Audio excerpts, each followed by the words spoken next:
Menteri Komunikasi dan Informatika Johnny Gerard Plate telah mendekam di rumah tahanan Salemba. Agung menetapkan Menteri Komunikasi dan Informatika Johnny G. Plate sebagai tersangka dan jaksa mendakwa mantan Menkominfo Johnny G. Plate terlibat dalam kasus korupsi proyek BTS 4G Bakti Kominfo yang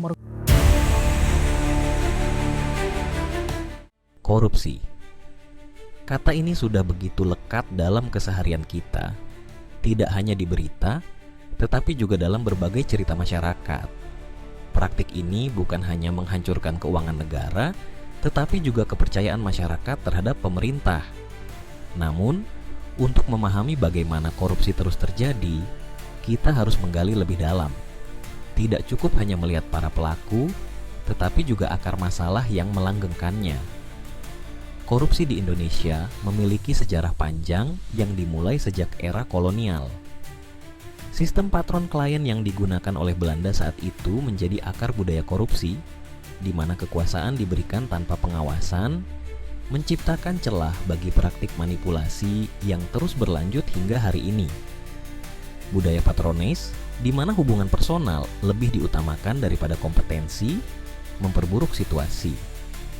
Pejabat yang diangkat atas dasar loyalitas seringkali menggunakan kekuasaan untuk kepentingan pribadi tanpa akuntabilitas yang jelas. Selain itu, birokrasi kita yang kompleks dan tidak transparan menjadi ladang subur bagi praktik korupsi. Sama seperti rumah dengan pondasi yang retak, kita terus menambal kerusakan kecil tanpa memperbaiki masalah mendasar. Korupsi adalah hasil dari kombinasi warisan sejarah, budaya, dan sistem yang lemah. Kasus korupsi BTS 4G oleh Kementerian Komunikasi dan Informatika adalah contoh nyata betapa kompleksnya masalah ini. Proyek yang awalnya bertujuan menyediakan akses komunikasi untuk daerah terpencil malah menjadi ajang memperkaya diri bagi segelintir orang. Kerugian negara mencapai 8 triliun rupiah, setara dengan membangun 8.000 sekolah atau lebih dari 1.000 rumah sakit. Kasus ini terjadi karena pengawasan yang lemah, di mana BPKP tidak diizinkan melakukan audit. Tekanan politik dan keserakahan ekonomi menambah kerumitan, menciptakan celah yang dimanfaatkan oleh para pelaku. Dampaknya tidak hanya pada kerugian finansial, tetapi juga meningkatnya ketimpangan sosial. Data BPS menunjukkan bahwa indeks Gini Indonesia stagnan di angka 0,38 sampai 0,39, mengindikasikan bahwa distribusi kekayaan masih sangat timpang. Lalu, bagaimana kita bisa mengatasinya? Solusinya tidak hanya soal menangkap pelaku, tetapi memperbaiki sistem secara menyeluruh. Langkah pertama adalah reformasi birokrasi.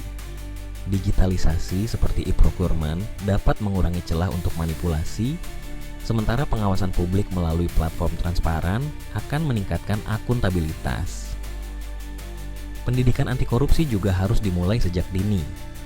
Anak-anak perlu diajarkan nilai integritas di sekolah, seperti yang dilakukan di negara-negara maju seperti Singapura. Selain itu, masyarakat harus terlibat aktif.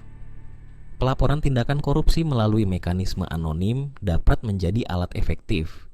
Sementara kampanye kesadaran akan bahaya, korupsi harus terus digencarkan oleh media dan organisasi masyarakat. Meskipun perjuangan melawan korupsi adalah tugas berat, bukan berarti mustahil.